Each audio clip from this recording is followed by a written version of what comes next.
Good morning मेरे साथियों, मेरे दोस्तों। मैं विनीत आपका स्वागत करता हूं संदीप क्लासेस पर। जैसा कि आप सभी को पता है कि साइंस की क्लासेस में हम प्रीवियस ईयर करवा रहे हैं। कल ही बात आपकी हो रही थी कि एग्जाम कब तक होगा, तो कल ही डेट आ गई थी कि 17 नवंबर से स्टार्ट होंगे और लास्ट हाफ वीक दिसंबर में खत्म हो जाएंगे। आप भी बहुत जोरों शोरों से लग जाइए। सारे टीचर आपकी हेल्प कर रहे हैं और हम भी आपकी हेल्प कर रहे हैं। आप जैसा भी कंटेंट चाहते हैं, जैसा पूछा जा रहा, जैसा टीसीएस पैटर्न पे पूछा जा रहा, वो सारा कंटेंट आपको अवेलेबल करवाया जाएगा। यहाँ करंट अफेयर की क्लासेस चल रही, रेगुलर करंट अफेयर की क्लासेस भी करिएगा। मैथ की भी स्टार्ट होंगी और साइंस की तो चली रही है रेगुलर, उसको आप प्रॉपर करते रहिए।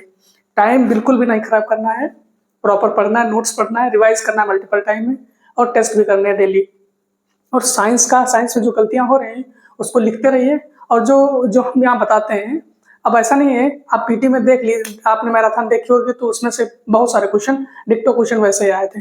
ग्रुप डी में ऐसे होगा कि डिक्टो क्वेश्चन वहीं से उठ के आएंगे। चलो स्टार्ट करते हैं आज की फिर से क्लास। अगर कुछ कुछ भी डिसीजन लेना रहे, कुछ भी आपको अच्छा लग रहा है, जैसा भी सही लगे आप कमेंट में बताते रहिए और दोस्तों को भी शेयर करते रहिए क्लास, और चैनल को भी सब्सक्राइब करके रखिएगा ताकि अगर जब क्लास आ जाए तो आपको नोटिफिकेशन उसका भी मिल जाए। चलो स्टार्ट करते हैं आज की क्लास को। आज की क्लास का पहला क्वेश्चन ये है कि आवर्धन आवर्धन की इकाई आवर्धन की इकाई आवर्धन की इकाई देखो, डायरेक्टर क्या होगा? ये तो लेंस की यूनिट हो गई। किसकी? लेंस की यूनिट। न्यूटन किसका हो गया? न्यूटन बल की हो गई। सेंटीमीटर या मीटर, ये किसकी हो गई? ये लंबाई की होगी। ये लंबाई की होगी। अब देखो आवर्धन जो होगा, आवर्धन एम, इसकी अगर यूनिट की बात करेंगे तो देखो इसको आवर्धन को लिखते क्या हो? -v/u। देखो ये भी मीटर या सेंटीमीटर में रहेगी, मीटर या सेंटीमीटर में, ये भी मीटर या सेंटीमीटर में रहेगा, तो क्या होगा? कैंसिल आउट हो जाएगा। तो इसका क्या होगा आवर्धन की? ये यूनिटलेस होता है। यूनिटलेस मतलब इसकी कोई यूनिट नहीं होती, तो क्या होगा? इसकी कोई यूनिट नहीं होगी। इसकी कोई यूनिट नहीं होगी, तो कौन सा ऑप्शन सही होगा? ऑप्शन डी इज करेक्ट, कि इसकी कोई यूनिट नहीं होगी, यूनिटलेस होता है। देखते हैं नेक्स्ट क्वेश्चन। नेक्स्ट क्वेश्चन अपना है, नेक्स्ट क्वेश्चन है अवक्षेपण अभिक्रिया तब होती है जब जलीय विलयन में पाए जाने वाले एक अभिकारक का धनायन और दूसरे अभिकारक का ऋणायन मिलकर डैश डैश बनाते हैं। तो अवक्षेपण अभिक्रिया जब होगी, अवक्षेपण अभिक्रिया जब भी होगी तो क्या होगा? उसमें क्या होगा? व्हाइट प्रेसिपिटेशन निकलेगा, व्हाइट प्रेसिपिटेशन। तो इसमें होगा क्या? एक अघुलनशील आयनिक ठोस पदार्थ बनते हैं। इसमें क्या बनेंगे? एक आयनिक, क्या होगा? एक अघुलनशील आयनिक ठोस बनाएंगे। एक घुलनशील आयनिक ठोस नहीं बनाएंगे, एक अघुलनशील आयनिक ठोस बनाएंगे। एक अघुलनशील आयनिक ठोस बनाएंगे, एक अघुलनशील आयनिक ठोस बनाएंगे। तो आंसर बी इज करेक्ट। जो अवक्षेपण अभिक्रियाएं होंगी तो क्या बनाएंगे? एक अघुलनशील आयनिक ठोस बनाएंगे। देखते हैं नेक्स्ट क्वेश्चन। नेक्स्ट क्वेश्चन है, ये है क्वेश्चन हम आपको करवाएंगे सारे एक साथ में करवाएंगे। तो ये है, निम्नलिखित आकृति एक मानव को नेफ्रॉन दिखाता है, संग्रहण वाहिनी कौन सा भाग है? देखो दरअसल रेलवे में होता क्या है, वो फिगर बना के दे देगा। अब इसमें देखो कह रहा पॉइंट डी है नेफ्रॉन, या बी है, या ए है, या सी है, ऐसे इंडिकेट करना रहेगा। अब देखो निम्नलिखित आकृति का एक मानव नेफ्रॉन दिखता है। नेफ्रॉन मतलब किडनी की यूनिट है। इसकी किडनी की क्या है? यूनिट। किडनी की यूनिट क्या होगी? नेफ्रॉन रहेगी। तो क्या इंडिकेट करेगा? ये जो ए है, ए ये क्या इंडिकेट कर रहा है? ये इंडिकेट कर रहा है एक नेफ्रॉन को, ये ए इंडिकेट कर रहा है। ठीक है, नेफ्रॉन किसकी यूनिट होगी? किडनी की। देखते हैं नेक्स्ट क्वेश्चन। नेक्स्ट क्वेश्चन है, निम्नलिखित में से एक कौन सा उपयुक्त परिस्थितियों में अंकुर के रूप में विकसित होता है? निम्नलिखित में से कौन उपयुक्त परिस्थितियों में अंकुर के रूप में विकसित होता है? अंकुर के रूप में विकसित होगा। तो देखो, जो अंकुर के रूप में विकसित होगा तो वो क्या होगा? वो होगा भ्रूण। वो होगा भ्रूण। देखो, भ्रूण जो होगा ये अंकुर के रूप में विकसित होगा, बीज पत्र नहीं होगा, अंत बीज नहीं होगा और बीजावरण भी नहीं होगा। तो आंसर कौन सा सही होगा? Answer C is correct. देखते हैं नेक्स्ट क्वेश्चन। नेक्स्ट क्वेश्चन थोड़ा बड़ा है, छोटा। अब देखो दिख रहा होगा सही से। देखो, जलीय सोडियम क्लोराइड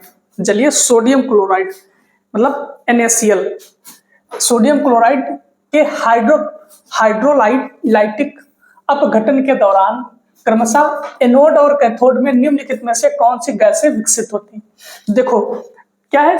जलीय सोडियम क्लोराइड मतलब NaCl के इलेक्ट्रोलाइटिक अपघटन के दौरान क्रमशः एनोड और कैथोड में निम्नलिखित में से कौन सी गैसें विकसित होती? तो देखो, ऐसे पहले एलिमिनेट करो। देखो, एनोड पर हाइड्रोजन, अब जब हाइड्रोजन कहीं है ही नहीं, ऑक्सीजन तो मान, देखो NaCl साइड में लिखो, NaCl सोडियम क्लोराइड, ठीक है। तो अब देखो, एनोड पर ऑक्सीजन, कैथोड पर हाइड्रोजन, ये कहीं है? कहीं दिख रहा है इसमें? अब देखो, एनोड पर क्लोरीन, देखो क्लोरीन तो इसमें दिख रहा ना, क्लोरीन गैस। अब कैथोड पर हाइड्रोजन, ठीक है, एनोड पर हाइड्रोजन, कैथोड और तथा कैथोड पर क्लोरीन नहीं होगा। क्लोरीन कहाँ होगी? क्लोरीन एनोड पर होगा, एनोड पर क्लोरीन और कैथोड पर हाइड्रोजन। तो आंसर कौन सा होगा? आंसर सी होगा। एनोड पर क्लोरीन और कैथोड पर हाइड्रोजन, एनोड पर क्लोरीन और कैथोड पर हाइड्रोजन। देखते हैं नेक्स्ट क्वेश्चन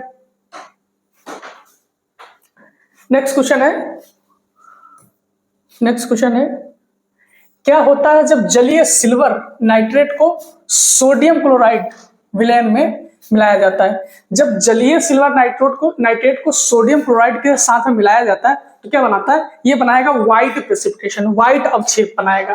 तो देख लीजिए किसमें है। सिल्वर क्लोराइड का भूरा अवक्षेप नहीं बनाएगा, सिल्वर क्लोराइड का पीला अवक्षेप नहीं, सिल्वर क्लोराइड का अवक्षेप नहीं बनाता है, व्हाइट बनाएगा। कौन सा? सिल्वर क्लोराइड का सफेद अवक्षेप प्राप्त होगा। तो आंसर कौन सा होगा? Answer D is correct. Answer D सही होगा आपका। Answer D is correct. कि क्या होता है? सिल्वर नाइट्रेट जब सोडियम क्लोराइड के साथ विलय किया जाता है तो सिल्वर क्लोराइड का सफेद अवक्षेप प्राप्त होता है, सिल्वर क्लोराइड का व्हाइट प्रेसिपिटेशन प्राप्त होता है। देखते हैं नेक्स्ट क्वेश्चन।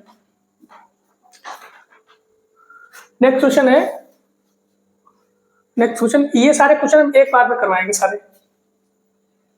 ये देखो, जो एक अभिक्रिया दी हुई है, एक अभिक्रिया है Ca6 carbon dioxide plus 12H2O C6H12O6 plus और 6O ऑक्सीजन प्लस 6H2O।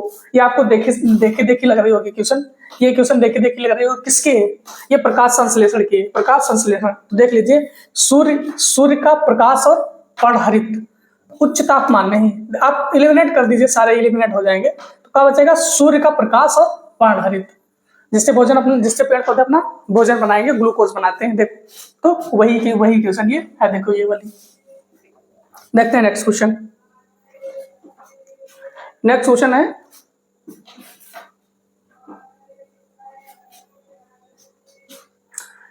संतृप्त कार्बन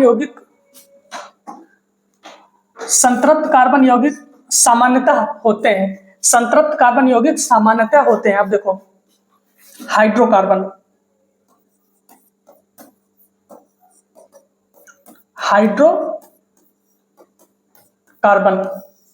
कितने तरीके के होंगे? 2 तरीके के होंगे।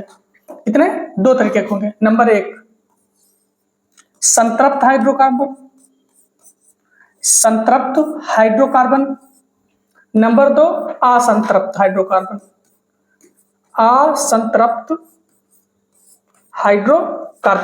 2 तरीके के होंगे। अब देखो, संतृप्त हाइड्रोकार्बन में क्या होगा? ये एक बंध बनाएंगे, एक बंध। असंतृप्त में क्या होगा? ये भी 2 तरीके के होंगे, जो 2 बंध बनाएंगे और ट्रिपल बॉन्ड बनाएंगे, तित्र बंध बनाएंगे। तो देखो, इसमें क्या होगा? इसमें होगा एन, एन, इसमें होगा इन, इसमें होगा आइन, आइन। अब देखो इसमें की बात करेंगे तो क्या होगा, CnH2n+2। अब इसकी बात करेंगे तो CnH2n, ठीक है। अगर इसकी बात करेंगे तो CnH2n-2। तो देखो सबसे बड़ा कौन होगा इसमें, सबसे जो बड़ा होगा तो एन बड़ा होगा, उससे छोटा इन होगा, उससे छोटा इन होगा, इन, उससे छोटा क्या होगा, आइन होगा, आइन, ठीक है। अब देखो अब क्या कह रहा है, संतृप्त कार्बन यौगिक समान सामान्यता होते हैं। तो संतृप्त हाइड्रोकार्बन जो होंगे तो देखो कार्बन परमाणुओं के बीच दोहरा बंध बनाएंगे, ऐसा नहीं बनाएंगे, कार्बन परमाणुओं के बीच में दोहरा बंध नहीं बनाएंगे। आकर्षण का स्थिर विद्युत बल होना संतृप्त यौगिकों की तुलना में कम विक्रियाशील होते हैं। जो असंतृप्त यौगिक होंगे, असंतृप्त यौगिकों की तुलना में कम अभिक्रियाशील होते हैं। बिल्कुल सही बात है, ये जो संतृप्त होते हैं, संतृप्त हाइड्रोकार्बन होते हैं, ये कम अभिक्रियाशील होते हैं। क्या होंगे, कम अभिक्रियाशील होंगे, ये कम अभिक्रियाशील होंगे। और ये जो होंगे तो ये ज्यादा अभिक्रियाशील होंगे। ये क्या होंगे, ये ज्यादा होंगे, ज्यादा क्रियाशील होंगे। तो देखो असंतृप्त यौगिक जो होंगे, यौगिकों की तुलना में जो संतृप्त हाइड्रोकार्बन होंगे, संतृप्त हाइड्रोकार्बन होंगे तो कम अभिक्रियाशील होंगे। तो ये सही है आपका। और संतृप्त हाइड्रोकार्बन संतृप्त यौगिकों की तुलना में अधिक कम स्थिर होते हैं, नहीं, ये भी गलत है, अधिक स्थिर होते हैं। तो आंसर कौन सा सही होगा, answer C is correct, answer C is correct, answer C is correct. देखते हैं नेक्स्ट क्वेश्चन। ये चीजें देख ली सारी, ये चीजें नोट करते चल रहे हो ना, प्रॉपर नोट करते चलिए। आपका एग्जाम आ गया, बिल्कुल कोई टाइम खराब नहीं करिए, सिर्फ पढ़ाई करिए, सिर्फ जितना ज्यादा से ज्यादा टाइम अपना पढ़ाई पे रखिए उतना ज्यादा ही सही है।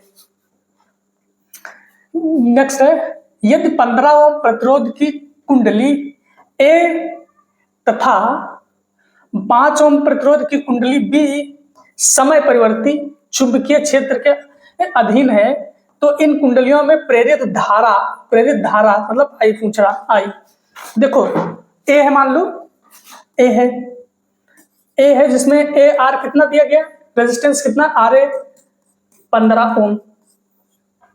अब बी का देख लो, आर बी कितना दिया गया है, बी का कितना है, 5 ओम है, 5 ओम है। अब देख लो धारा खाली पूछा है तो धारा रेजिस्टेंस का रिलेशन निकाल लो अकॉर्डिंग टू ओम्स लॉ।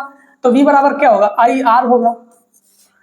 तो अब रेजिस्टेंस और धारा करंट में कौन सा रिलेशन होगा, कौन सा रिलेशन होगा, देखो कौन सा रिलेशन होगा। तो I बराबर I inversely proportional to R, inversely proportional relation होगा, ठीक है। तो हमको धारा निकालनी, तो I1 अपान I2 बराबर हो जाएगा R2 अपान R1, ठीक है। रेजिस्टेंस दूसरा कितना दिया गया, 15, पहला कितना दिया गया, 5, 5 एक कम 5, 5 दिया 15, कितना आएगा धारा का, धारा कितनी आएगी, 3:1। ऐसा किसी ऑप्शन में है नहीं, तो क्या आएगा, विभिन्न, वैसा ही बिल्कुल नहीं होगा, और इनमें से तो कोई ऑप्शन मैच कर नहीं रहा, तो क्या होगा, विभिन्न होगा। देखते हैं नेक्स्ट क्वेश्चन। नेक्स्ट क्वेश्चन है, उस प्रक्रिया का नाम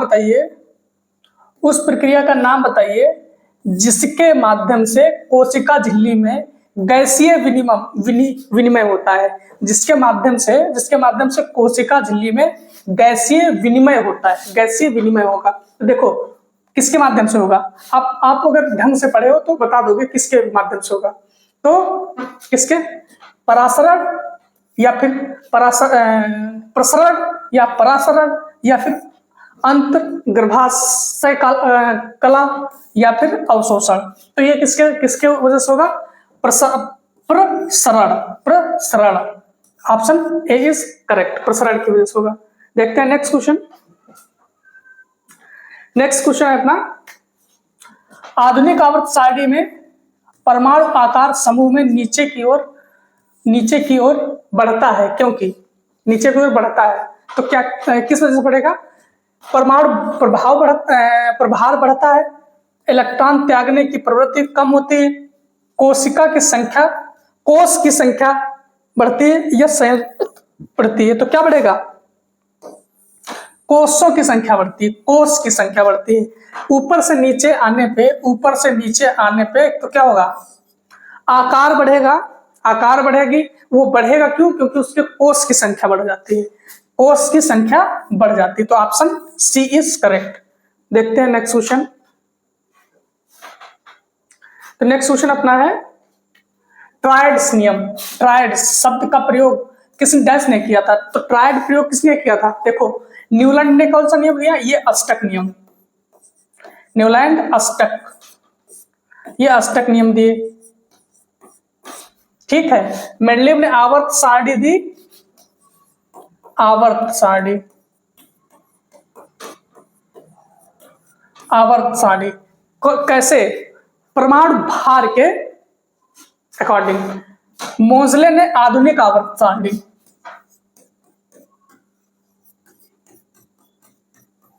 आधुनिक आवर्त सारणी,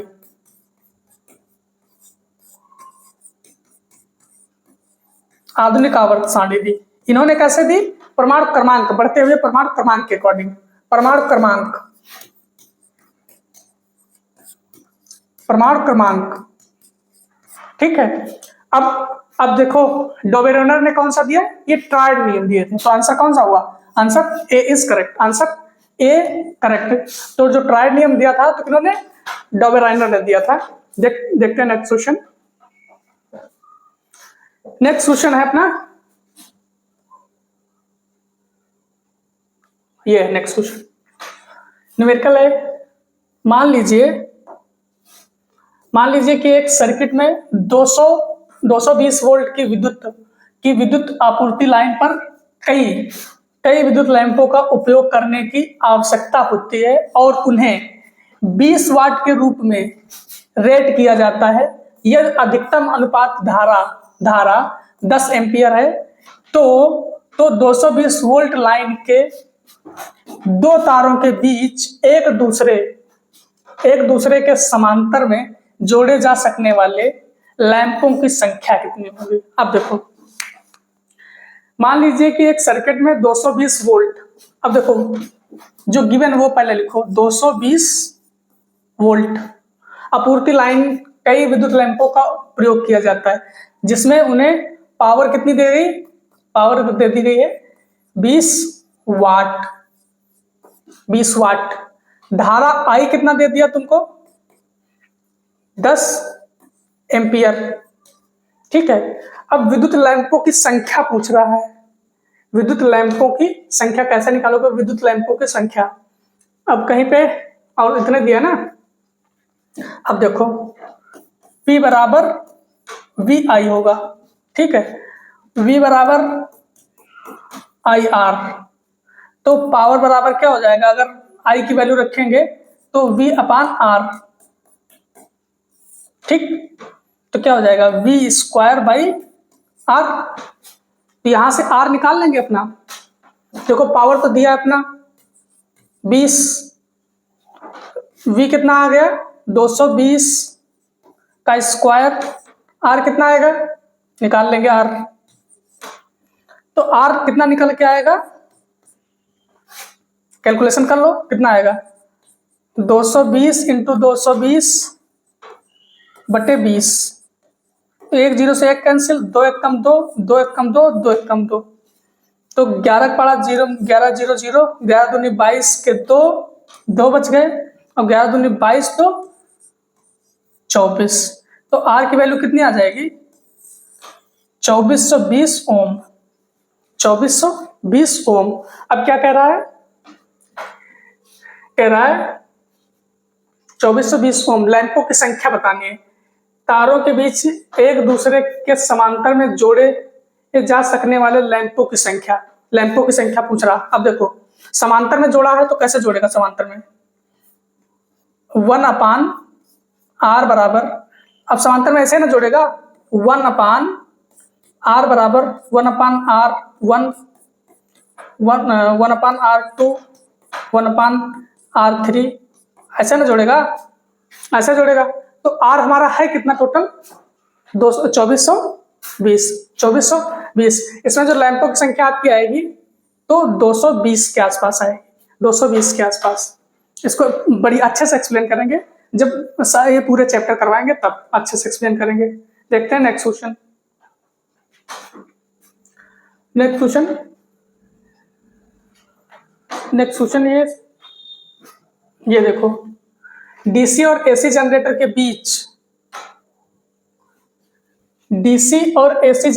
बीच सबसे आवश्यक अंतर।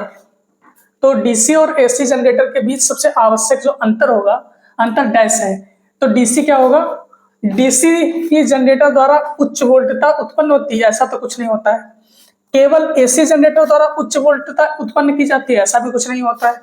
डीसी जनरेटर में स्थायी चुंबक होता है, डीसी जनरेटर में, सच में डीसी जनरेटर में स्थायी चुंबक होगा और एसी जनरेटर में विद्युत चुंबकीय चुंबक होगा। डीसी में क्या होगा, स्थायी चुंबक।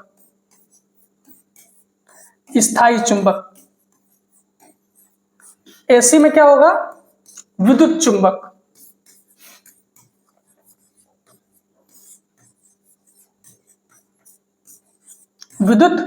होगा। देख लीजिए, डीसी जनरेटर में स्थायी चुंबक होगा, सही बात है। एसी में विद्युत चुंबक होगा, यह भी सही बात है।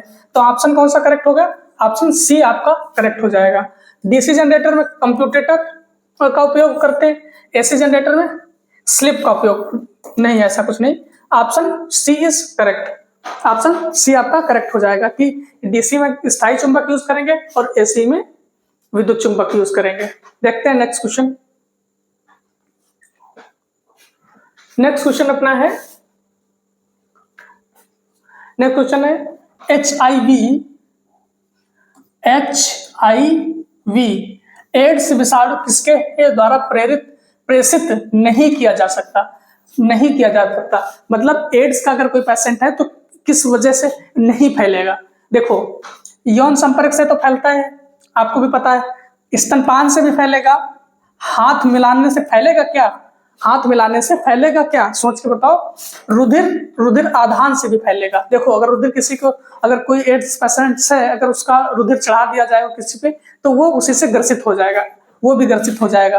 अगर स्तनपान कोई महिला है वो HIV से पॉजिटिव है तो अगर वो बच्चे को स्तनपान कराएगी तो वो भी ग्रसित उससे हो जाएगा। यौन संपर्क से तो होता ही होता है। तो आंसर कौन सा होगा, आंसर डी होगा, जो कि HIV हाथ मिलाने से नहीं फैलेगा। तो आंसर कौन सा सही होगा, आंसर सी इज करेक्ट, क्योंकि हमको नहीं ही बताना था। देखते हैं नेक्स्ट क्वेश्चन। नेक्स्ट क्वेश्चन है आपका ये देखो, पाक चूर्ण को गर्म करने पर निम्न में से क्या बनता है। पाक चूर्ण को गर्म करने पर निम्न में से क्या बनेगा। देखो, पाक चूर्ण को अगर गर्म करेंगे तो कार्बन मोनोऑक्साइड और सोडियम कार्बोनेट का उत्पादन करेगा, नहीं। टार्ट्रिक अम्ल और कार्बन डाइऑक्साइड का सोडियम लवण बनते हैं, नहीं। टार्ट्रिक अम्ल और कार्बन मोनोऑक्साइड के सोडियम लवण बनाएंगे ना, बनाएगा क्या, कार्बन डाइऑक्साइड और सोडियम कार्बोनेट का उत्पादन करेगा। क्या, कार्बन डाइऑक्साइड और सोडियम कार्बोनेट का उत्पादन करेगा। तो आंसर ए आपका करेक्ट हो जाएगा। जो पाक चूर्ण होगा तो पाक चूर्ण क्या बनाएगा, कार्बन डाइऑक्साइड और सोडियम कार्बोनेट का उत्पादन करेगा। तो आंसर ए इज करेक्ट। देखते हैं नेक्स्ट क्वेश्चन। नेक्स्ट क्वेश्चन है, निम्नलिखित में से कौन सा अंगक केवल पादप, पादप में उपस्थित होता है, पादप में केवल, मतलब कौन सा इसमें से कौन सा पार्ट है जो केवल प्लांट में होगा, केवल प्लांट में। तो केवल प्लांट में देखो लाइसोसोम्स जो होगा, तो लाइसोसोम्स कहाँ होगा, दोनों में होगा, माइटोकॉन्ड्रिया भी दोनों में होगा, और रिक्तिकाएं भी होंगी। तो जो केवल पादप में पाया जाएगा तो लवक होगा, लवक जैसे हरित लवक होगा, वर्डी लवक ना, तो लवक केवल जो होगा लवक, तो वो कहाँ पाया जाएगा, वो पादप में केवल मिलेगा, पादप में पाया जाएगा, प्लांट्स में पाया जाएगा। तो जो केवल जो पादप में पाया जाएगा वो लवक होगा। देखते हैं नेक्स्ट क्वेश्चन। नेक्स्ट है 10 ओम के प्रतिरोध में 5 एम्पीयर विद्युत धारा 5 मिनट तक प्रवाहित करने पर उत्पन्न उष्मा ऊर्जा कितनी होगी। तो देखो इसका एक फार्मूला है H बराबर I²R इंटू T। तो जहां H क्या है, H है उष्मा, H क्या है, H है उष्मा, I क्या है, I है करंट मतलब धारा, धारा, R क्या है, प्रतिरोध है, T क्या है, T है टाइम, समय, टाइम। अब देखो इसी पे पुट कर लो, तो हमको गिवन डेटा क्या क्या है, गिवन क्या क्या है, देखो रेजिस्टेंस R दिया है कितना 10 ओम, धारा दे दी है I 5 एम्पियर, टाइम दे दिया है 5 मिनट, अगर इसको सेकंड में बदलेंगे तो 5 छका 30, 300 सेकंड, सेकंड। उष्मा पूछ रहा है तो उष्मा निकाल दो, फार्मूले में रखो, तो H बराबर I², मतलब 5 का स्क्वायर R 10 इंटू T 300,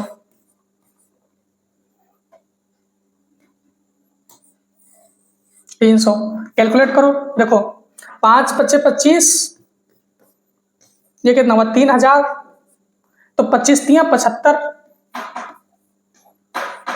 30। अब देखो अगर यहाँ पे पॉइंट लगाएंगे तो एक जीरो और बढ़ जाएगा, तो ये कैसे लिख सकते हो 7.5 इंटू 10⁴। तो अब उष्मा है तो इसकी यूनिट क्या होगी, तो यूनिट होगी आपकी जूल। तो ये आंसर कहीं दिख रहा है 7.5 इंटू 10⁴ जूल। देखो 10⁴, तो आंसर सी आपका करेक्ट होगा, आंसर सी आपका करेक्ट होगा, आंसर सी करेक्ट होगा। देखते हैं नेक्स्ट क्वेश्चन। नेक्स्ट क्वेश्चन है अपना अस्थि कोशिकाएं। अस्थि कोशिकाएं एक कठोर मैट्रिक्स में सन्निहित होती हैं जो निम्न में से बना होता है। देखो जो अस्थि कोशिकाएं हैं, जो बोन होती हैं, जो बोन रहेंगी आपकी, जो बोन होंगी तो किससे बनी रहेंगी, तो नंबर 1 देखो, number 1 calcium, number 2 phosphorus, calcium और फास्फोरस, कैल्शियम फास्फोरस से बनी रहेंगी आपकी बोन। जो बॉडी में सबसे कठोर पदार्थ पूछा जाएगा, जो शरीर में सबसे कठोर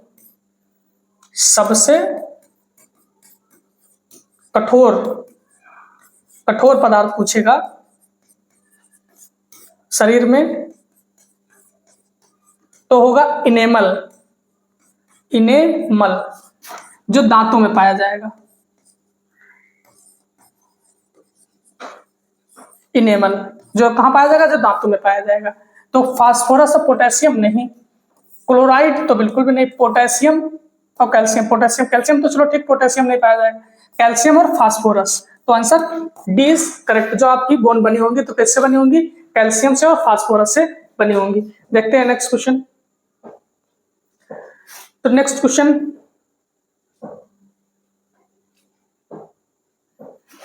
ये नेक्स्ट क्वेश्चन आपका है आकाश नीला क्यों दिखाई देता है। आकाश नीला क्यों दिखाई देगा, आप तो ढूंढो, ऑप्शन ढूंढो। प्रकाश का प्रकीर्णन, वायुमंडल का प्रकीर्णन के कारण आपका आकाश नीला दिखाई देगा। गलत करके आओ। अब देखो इसको पूरी तरीके से, अब जब नॉर्मल डेज में भी पढ़ना, अगर कोई पूछे तब भी यही बताना कि निम्न तरंग दैर्ध्य के कारण प्रकाश के प्रकीर्णन के कारण हमको आकाश नीला दिखाई देगा। निम्न तरंग दैर्ध्य के प्रकाश के कारण, निम्न तरंग दैर्ध्य के प्रकाश के प्रकीर्णन के कारण हमको आकाश नीला दिखाई देगा। निम्न तरंग दैर्घ्य, उच्च नहीं, उच्च वाला भी कहीं वेट कर रहा होगा, उच्च वाला कहाँ वेट कर, निम्न उच्च तरंग दैर्घ्य के प्रकाश के विक्षेपण नहीं होगा, विक्षेपण तो नहीं होगा, उच्च तरंग दैर्घ्य के प्रकाश के, हाँ ये देखो, ये देखो, उच्च तरंग दैर्घ्य के कारण, उच्च तरंग दैर्घ्य के प्रकाश का प्रकीर्णन के कारण हमको दिखाई देगा। तो देखो वेट कर रहा आपका ये भी, लेकिन उच्च नहीं होगा, क्या होगा, निम्न होगा, निम्न तरंग दैर्घ्य के प्रकाश के प्रकीर्णन के कारण हमको आकाश नीला दिखाई देता है। तो आंसर कौन सा सही होगा, आंसर ए इज करेक्ट। तो कैसा लगा आज का सेशन आपको? अगर सेशन अच्छा लग रहा है तो क्लास को लाइक करिएगा, चैनल को सब्सक्राइब करिएगा और दोस्तों में शेयर करिएगा। जो भी आपकी क्यूरीज रहती हैं कमेंट में बता दीजिएगा और उसी तरीके से क्लास कंटिन्यू रहेगी। Thank you.